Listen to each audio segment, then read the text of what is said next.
Hi friends, എല്ലാവർക്കും good morning, നമസ്കാരം. നമ്മുടെ പുതിയ ഒരു ട്രിപ്പിൻ്റെ സ്റ്റാർട്ടിങ്ങിലാണ്. അപ്പം നമ്മുടെ വണ്ടി എടുത്തിട്ടുള്ള ആദ്യത്തെ ലോങ് ട്രിപ്പാണ്.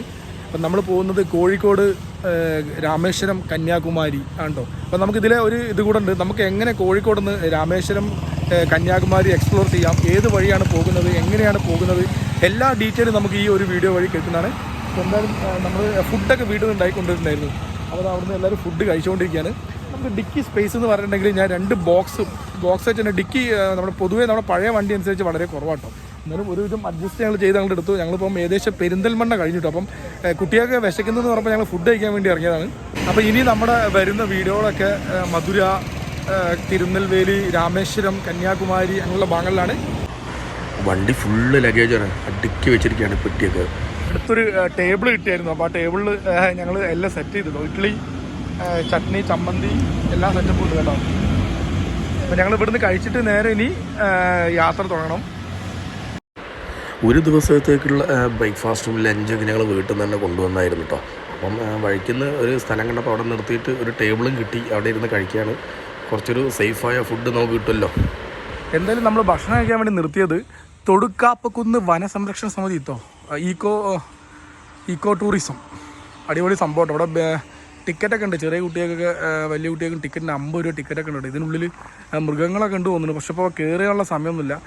കുട്ടികൾ കളിക്കാനുള്ള ഒരുപാട് സാധനങ്ങളൊക്കെ അവിടെ ഉണ്ട് കേട്ടോ. അതുകൊണ്ടാണ് ഇത്ര സ്പേസ് ഇവിടെ പാർക്ക് ചെയ്യാനൊക്കെ. റോഡ് സൈഡ് തന്നെ, തൊട്ടതാണ് കേട്ടോ, റോഡിൻ്റെ തൊട്ട സൈഡ് തന്നെയാണ്. പേരാണെങ്കിൽ ഓർമ്മയിൽ നിൽക്കാത്തത് തൊടുക്കാപ്പക്കുന്ന് ഈക്കോ ടൂറിസം. Monday holiday. രാവിലെ 9 മണി മുതൽ 6 മണി വരെ ഓപ്പൺ ആണ് കേട്ടോ അവിടെ. അപ്പോൾ ഈ വഴി പോകുമ്പോൾ ജസ്റ്റ് ഇങ്ങനെ ഫുഡും കഴിക്കുക, ടൈം പാസിന് ഈ ഈക്കോ ഒന്ന് കയറി കാണും ചെയ്യാം കേട്ടോ.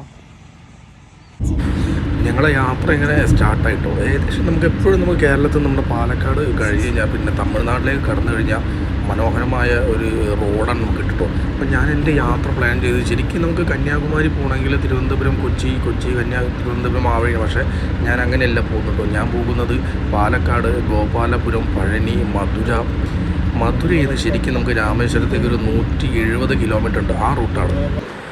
അന്നത്തെ ഞങ്ങളുടെ സ്റ്റേ മധുരയിലായിരുന്നു കേട്ടോ. കാരണം എൻ്റെ കൂടെ ദുബായിൽ വർക്ക് ചെയ്ത പാണ്ഡ്യൻ എന്ന എൻ്റെ ഡിയർ സുഹൃത്തിൻ്റെ വീട്ടിലായിരുന്നു അന്നത്തെ ഞങ്ങളുടെ സ്റ്റേ. മനോഹരമായ ഒരു സ്റ്റേ ആയിരുന്നു. അവനും ഞാൻ പറഞ്ഞപ്പം തീർച്ചയായിട്ടും ഇവിടെ വന്ന് നിൽക്കണമെന്ന് നിർബന്ധിച്ചു. ഇന്നത്തെ സ്റ്റേ ഇവിടെയായിരുന്നു. ഇത് അവരെ വീട്ടിലുള്ള ഒരു സ്നേഹമുള്ള ഒരു പട്ടിയാണ് കേട്ടോ. ഭരണി എന്നാണ് പേര്. കണ്ടപ്പോൾ തന്നെ ഞങ്ങൾ ഫസ്റ്റ് ടൈം കണ്ടപ്പോൾ തന്നെ നല്ലൊരു പരിചയം ഞങ്ങളടുത്ത് കാണിച്ചിട്ടോ.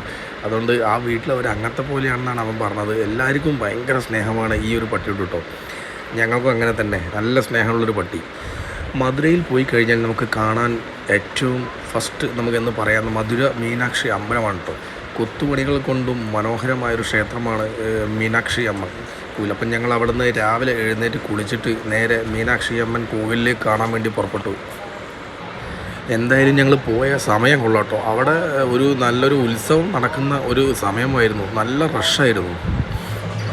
ഞങ്ങൾ കുറച്ച് നേരം ആ ഒരു ആഘോഷങ്ങൾ കാത്തുന്നു. പക്ഷേ കാണാൻ പറ്റാത്ത ഒരു സംഭവം. ശരിക്കും വലിയൊരു ശൂലം വായിലൂടെ കുത്തി ഇതാക്കിയിട്ടാണ് ഈ ഒരു ഇത് നടക്കുന്നത്. തൈപ്പൂയ തിരുമഹോത്സവം എന്നാണ് അവർ പറയുന്നത് കേട്ടോ. ഭയങ്കര കാണാൻ മനോഹരമായൊരു ആഘോഷമായിരുന്നു.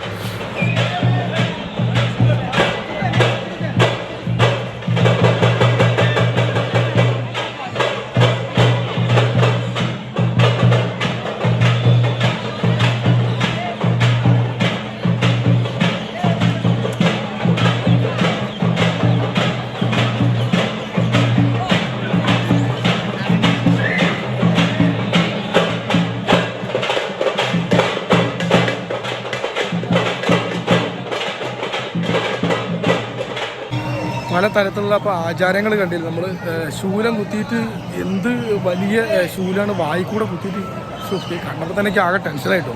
ഒരുപാടുണ്ട്. അപ്പം ഇവിടെ എന്തോ ഒരു ആഘോഷം വരികയാണ്. അത് പ്രമാണിച്ചിട്ടുള്ളൊരു വരവാണ്. അപ്പോൾ നമ്മൾ ട്രിപ്പിൻ്റെ ആദ്യത്തെ നമ്മുടെ ദർശനം പോകുന്ന പോക്കിൽ നമ്മൾ ജസ്റ്റ് ഒന്ന് മധുര മീനാക്ഷി അമ്മൻ കോവിൽ കണ്ട്. അപ്പം മധുരയിൽ നമ്മൾ വന്നു കഴിഞ്ഞിട്ടുണ്ടെങ്കിൽ മീനാക്ഷി ക്ഷേത്രം കാണുന്നത് പോലെ തന്നെ ഏറ്റവും പ്രധാനപ്പെട്ട മറ്റൊരു സ്ഥലം കേട്ടോ. മധുര തിരുമലയിൽ നായക്കൽ മഹൽ. തിരുമലയിൽ നായക്ക് എന്ന് പറഞ്ഞ ഒരു മഹാരാജാവിൻ്റെ കൊട്ടാരമുണ്ട്. ഇന്നതൊരു ഭയങ്കര മ്യൂസിയമാണ്. അപ്പോൾ തീർച്ചയായിട്ടും നിങ്ങൾ മധുരയിൽ വന്നിട്ടുണ്ടെങ്കിൽ മിസ്സാവാതെ കാണേണ്ട ഒരു സംഭവം കേട്ടോ. തിരുമലയിൽ നായക്ക് കൊട്ടാരം അതൊരിക്കലും മിസ് ചെയ്യാൻ പാടില്ല. തൊട്ട എൻ്റെ ബാക്കിൽ തന്നെയാണ് ഇതിൻ്റെ പാലസ് ഉള്ളത്. അതായത് ഏകദേശം നമ്മുടെ മീനാക്ഷി ടെമ്പിളിൻ്റെ അവിടുന്ന് ഏകദേശം 1 കിലോമീറ്ററില്ല, കഷ്ടിച്ച് 900 മീറ്റർ ഉള്ളൂ വാക്കിംഗ് ഡിസ്റ്റൻസ് നമുക്ക് ഈ ഒരു കൊട്ടാരം പാലസ് കാണാൻ പറ്റും. നമ്മൾ പാലസിൻ്റെ ഉള്ളിൽ കയറിയിട്ടോ ഒരാൾക്ക് 10 രൂപ ടിക്കറ്റ് ഉള്ളൂ, കുട്ടികൾക്ക് 5 രൂപ. അടിപൊളി പാലസാണ്, ടോപ്പ്. ഇത് കണ്ടില്ലേ, മുകളിൽ കണ്ടില്ലേ, ഇതിൻ്റെ തൂണാണ് മനോഹരം, ഭയങ്കരമായിട്ടുള്ള തൂണുകളാണ് ഇതിൻ്റെ.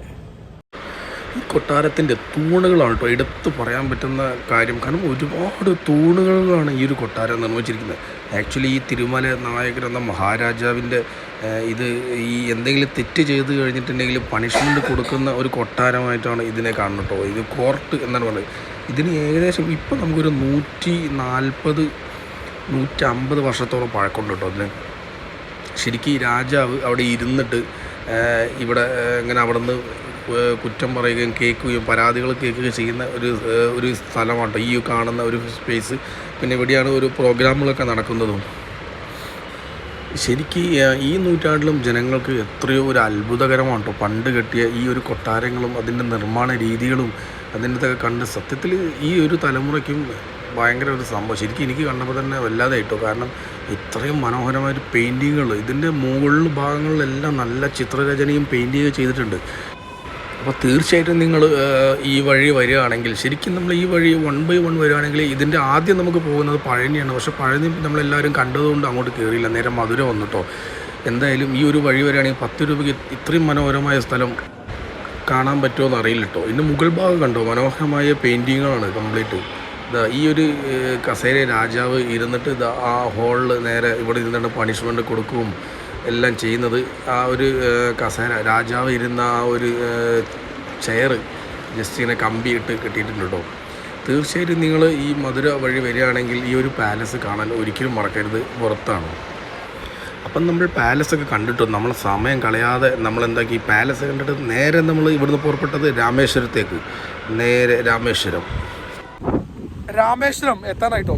ഏകദേശം ഉച്ചയ്ക്ക് നമ്മൾ ഭക്ഷണം കഴിച്ച് 12 മണിക്ക് പുറപ്പെട്ട് ഏകദേശം മധുരയിൽ നിന്ന് 170 കിലോമീറ്റർ താണ്ടി നമ്മൾ രാമേശ്വരം എത്തിട്ടോ.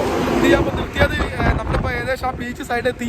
ഇതിൻ്റെ ഒരു പ്രത്യേകത എന്ന് പറഞ്ഞു കഴിഞ്ഞാൽ റെയിൽവേ സ്റ്റേഷൻ, റോഡ്, കടൽ, ഇത് മൂന്നും ഒരുമിച്ച് നമുക്ക് കാണാൻ പറ്റും. കന്യാകുമാരി രാമേശ്വരം പോകുന്ന റെയിൽവേ ആണ്, ഇത് ഹൈവേ ആണ്. ഇതാ അതിൻ്റെ തൊട്ടപ്പുറത്ത് കടൽ. ആക്ച്വലി രാമേശ്വരം എന്ന് പറഞ്ഞിട്ടുണ്ടെങ്കിൽ ഒരു ദ്വീപാണ് കേട്ടോ. ഈ ഒരു സ്ഥലത്ത് നിന്ന് മറ്റൊരു ദ്വീപിലേക്കാണ് നമ്മൾ പോകുന്നത്. ഒരു പാലം, ആ ഒരു പാമ്പൻ പാലം, ഒരു നമ്മുടെ റെയിൽവേ, അത് നമ്മൾ ക്രോസ് ചെയ്തിട്ടാണ് നമ്മൾ ശരിക്കും ആ ഒരു രാമേശ്വരം എന്ന ഐലൻഡിലേക്ക് കടക്കുന്നത്. ആക്ച്വലി ഈ ഒരു പാലമാണ് നമ്മുടെ ഈ ഒരു സ്ഥലത്ത് നിന്ന് മറ്റൊരു നമ്മുടെ രാമേശ്വരം എന്ന ദ്വീപിലേക്ക് കണക്ട് ചെയ്യുന്ന ഈ ഒരു പാലമാണ് കേട്ടോ.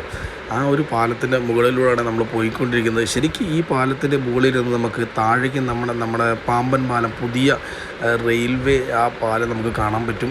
അത് റോഡിൽ വണ്ടിയൊന്നും നിർത്താത്തതിനെ കൊണ്ട് ഞാൻ കുറച്ചുകൂടെ മുന്നോട്ട് പോയിട്ടാണ് നിർത്തിയത് കേട്ടോ. പോലീസുകാർ ചീത്ത പറയുമെന്ന് പേടിച്ചിട്ടൊക്കെ ഉണ്ട്. പക്ഷേ ഒരുപാട് പേര് ഇതേപോലെ ഈ പാലം ഏകദേശം ഒരാഴ്ച മുന്നേ നമ്മുടെ പ്രധാനമന്ത്രി വന്ന് ഉദ്ഘാടനം ചെയ്ത ഈ ഒരു പാലം കാണാൻ വേണ്ടിയിട്ട് ഒരുപാട് പേര് റോഡ് സൈഡിൽ വണ്ടി കയറി നിൽക്കുന്നുണ്ടായിരുന്നു. അപ്പോൾ ഞാനും വണ്ടി മെല്ലെ സൈഡാക്കി കേട്ടോ. ഇതാണ് നമ്മുടെ പഴയ പാലം, അതാണ് പുതിയ പാലം. മനോഹരമായ ആ ഒരു പാലം നമുക്ക് കാണാൻ പറ്റും കേട്ടോ. എന്തായാലും ഈ ഒരു പഴയ പാലം നല്ല താഴ്ന്നിട്ടാണ് എൻ്റെ അറിവിൽ കേട്ടോ. വെള്ളം ശരിക്കും ട്രെയിനിൽ പോകുമ്പോൾ നല്ലൊരു വെള്ളം വരികയാണെങ്കിൽ തട്ടും. ഇതാണ് പുതിയ പാലം കുറച്ചുകൂടെ ഹൈറ്റിലാണ് കിട്ടിയത്. ആ ഓരോ ഫില്ലറിനും അതിൻ്റേതായ ഓരോ നമ്പറൊക്കെ കൊടുത്തിട്ട് എന്തായാലും മനോഹരമായ കാഴ്ച കേട്ടോ. ലൈഫിൽ ഞാൻ ആദ്യമായിട്ടാണ് ഈ ഒരു പാമ്പൻ പാലം കാണുന്നത്. അതിൻ്റെ ആ ഒരു സൈഡ് ഒരുപാട് ബോട്ടുകളും എല്ലാം നിർത്തിയിട്ടുണ്ട്. എന്തായാലും ഈ ഒരു പാലം കാണാൻ വേണ്ടിയിട്ട് ഇതിലേ പോകുന്ന യാത്രക്കാർ മൊത്തം റോഡിൽ നിർത്തി ഈ ഒരു കാഴ്ച കാണുന്നു. കുറച്ചുകൂടെ അടുത്തുനിന്ന് കാണിച്ചാൽ കൊണ്ട് ഞാൻ എന്താക്കി വണ്ടി എടുത്ത് നേരെ പോയിട്ട് ആ ഒരു ഭാഗത്ത് നമ്മുടെ ഷിപ്പ് ക്രോസ് ചെയ്യുന്ന ആ ഒരു ഓപ്പൺ ബ്രിഡ്ജിൻ്റെ അവിടെ പോയിട്ടാണ് ഞാൻ വണ്ടി നിർത്തിയിട്ട് ആ ഒരു ഭാഗം നമ്മൾ നിർമ്മിച്ച ആ പാലത്തിൻ്റെ ആ ഭാഗം തൊട്ടടുത്തുനിന്ന് നമുക്ക് കാണാൻ പറ്റിയിട്ടോ. ശരിക്കും അവിടെ ഒരു കപ്പൽ പോകാൻ വേണ്ടി ഒരു ചാല് പോലെ കിട്ടിയിട്ടുണ്ട്. എന്തായാലും ആ ഒരു ബ്രിട്ടീഷുകാരെ ഒരു തലയാണ് കേട്ടോ. പക്ഷെ നമ്മുടെ ഇന്ത്യക്കാരുടെ തലയും അടിപൊളിയാണ്, ഒന്നും പറയാതിരിക്കാൻ പറ്റില്ല. കാരണം അതുപോലെ ഒരു ബ്രിഡ്ജ് ഇപ്പോഴും നമ്മൾ അതിൻ്റെ തൊട്ടടുത്ത് തന്നെ കെട്ടി. എനിക്ക് തോന്നുന്നത് പുതിയ ഈ ഒരു പാലം മനോഹരമാണ്, പഴയതിനേക്കാൾ മനോഹരമായിട്ടാണ് നിർമ്മിച്ചത്. എന്തായാലും ഈ ഒരു പാലം 2.2 കിലോമീറ്റർ നീളത്തിലാണ് കേട്ടോ ഈ ഒരു പാലം നിർമ്മിച്ചിരിക്കുന്നത്. 700 കോടിയോളം രൂപ ചിലവാക്കിയാണ് ഈ ഒരു പാലം നിർമ്മിച്ചിരിക്കുന്നത്. എന്തായാലും 3 മിനിറ്റ് ഈ ഒരു ബ്രിഡ്ജ് ഓപ്പൺ ആവാനും 2 മിനിറ്റ് താഴാനും എടുക്കുന്നുണ്ട്. എന്തായാലും അഡ്വാൻസ്ഡ് ആയിട്ടാണ് ഈ ഒരു ബ്രിഡ്ജ് നിർമ്മിച്ചിരിക്കുന്നത്. കാരണം ഇനി ഒരു ട്രാക്ക് നമുക്ക് ഈ ഒരു പാലത്തിൻ്റെ മുകളിൽ റെയിൽവേ ട്രാക്ക് നിർമ്മിക്കുകയാണെങ്കിൽ അതിനുള്ള ഒരു സൗകര്യം കൂടെ ഉള്ള ഒരു രീതിയിലാണ് ഈ ഇതിൻ്റെ നിർമ്മാണം കേട്ടോ. എന്തായാലും ബ്രിട്ടീഷുകാരെ ഒന്നും കൂടെ പിറകിലാക്കി നമ്മുടെ ഇന്ത്യക്കാർ അഡ്വാൻസ് ടെക്നോളജിയിലാണ് ഈ ഒരു പാലം നിർമ്മിച്ചിരിക്കുന്നത് കേട്ടോ. എന്തായാലും ഓൾ ദി ബെസ്റ്റ്. എന്തായാലും നമ്മളും ഫാമിലിയോടെ നിന്ന് അടിപൊളി 2-3 ഫോട്ടോ ഒക്കെ എടുത്തു കേട്ടോ. എന്തായാലും അതിനൊരു കുറവ് വേണ്ട, എന്നും നമുക്ക് ഓർക്കാമല്ലോ ഈ ഫോട്ടോകൾ. എന്തായാലും പാലം കഴിഞ്ഞ് ഏകദേശം ഒരു 10 കിലോമീറ്റർ ഞങ്ങൾ മുന്നേ യാത്ര ചെയ്തപ്പോൾ തന്നെ ഞങ്ങൾക്ക് നല്ല റോഡ് സൈഡിൽ തന്നെ ഞാൻ നല്ലൊരു ഹോട്ടൽ ഞങ്ങൾക്ക് കിട്ടിയിട്ട് അക്കോമഡേഷൻ. കാരണം ഒരുപാട് അക്കോമഡേഷൻ ഉള്ള സ്ഥലമാട്ടോ രാമേശ്വരം. ഈ പാമ്പൻ പാലം ബ്രിഡ്ജ് കഴിഞ്ഞ് ഒരു 5 കിലോമീറ്റർ കഴിഞ്ഞാൽ തന്നെ നമുക്ക് 2 സൈഡും നല്ല നല്ല റൂമുള്ള ഹോട്ടലുകൾ കിട്ടും. അങ്ങനെ ഞങ്ങൾ താമസിച്ച ഈ ഒരു ഹോട്ടലാണ് കേട്ടോ. ഈ ഒരു ഹോട്ടൽ എലൈറ്റ് ഹോട്ടലാണ്. ഇതിൻ്റെ പ്രത്യേകത ഒരു റോഡ് സൈഡിൽ നിന്ന് തൊട്ട് അടുത്ത് തന്നെയാണ് അർജുന പാലസ് എന്ന ഹോട്ടലുണ്ട്. അതിൻ്റെ ഓപ്പോസിറ്റ് കേട്ടോ. എന്തായാലും ഈ ഒരു പുതിയ ഒരു ബിൽഡിംഗ് ആയിരുന്നു കേട്ടോ ഇത്. അതാണ് ഞങ്ങൾക്ക് ഏറ്റവും വലിയൊരു ഇത്. എന്തായാലും ആ റൂമൊക്കെ ഞാനൊന്ന് കാണിച്ചിട്ട് കേട്ടോ. എന്തായാലും ഏകദേശം ഞങ്ങൾ എല്ലാവർക്കും കൂടെ ഉള്ള ഒരു 2 ബെഡുള്ള ഡബിൾ ബെഡ്റൂമാണ് ഞങ്ങൾ സെലക്ട് ചെയ്തിട്ടോ. പുതിയ ബിൽഡിങ് ആയതുകൊണ്ട് തന്നെ നീറ്റ് ആൻഡ് ക്ലീൻ ആയിരുന്നു. ഇതാ അടിപൊളി റൂമാണ്, സെറ്റ് റൂമാണ്. പിന്നെ എ സി കാരണം എ സി നിർബന്ധമാണ്. കടൽ സൈഡായതിനെ കൊണ്ട് ഹ്യൂമിഡിറ്റി ചിലപ്പം കൂടുതലായിരിക്കും. അതുകൊണ്ട് ചൂടെടുക്കാനുള്ള ഒരു ചാൻസ് ഉണ്ട് കേട്ടോ. അതുകൊണ്ട് നമ്മൾ ഒരു എ സി റൂം തന്നെയാണ് എടുത്ത്. എന്തായാലും നീറ്റ് ആൻഡ് ക്ലിയർ അടിപൊളി റൂമാട്ടോ. അപ്പോൾ ഇതിൻ്റെ കോൺടാക്ട് നമ്പറൊക്കെ വേണമെങ്കിൽ എന്നോട് ചോദിച്ചു കഴിഞ്ഞാൽ ഞാൻ പറഞ്ഞുതരാം. വൃത്തിയുള്ള ഒരു ഹോട്ടലാട്ടോ. അപ്പോൾ എന്തായാലും എല്ലാവരും ടയർഡായി. ബാത്റൂമൊക്കെ അടിപൊളി ബാത്റൂമാട്ടോ. എല്ലാവരും ടയർഡായി. ഒന്ന് കുളിച്ചിട്ട് ഒന്ന് ഫ്രഷായിട്ട് ഒന്ന് കിടക്കണം. ഇനി നമുക്ക് രാമേശ്വരത്തിലെ കാഴ്ചകളൊക്കെ നെക്സ്റ്റ് വീഡിയോയിൽ കാണാം കേട്ടോ. Okay, good bye.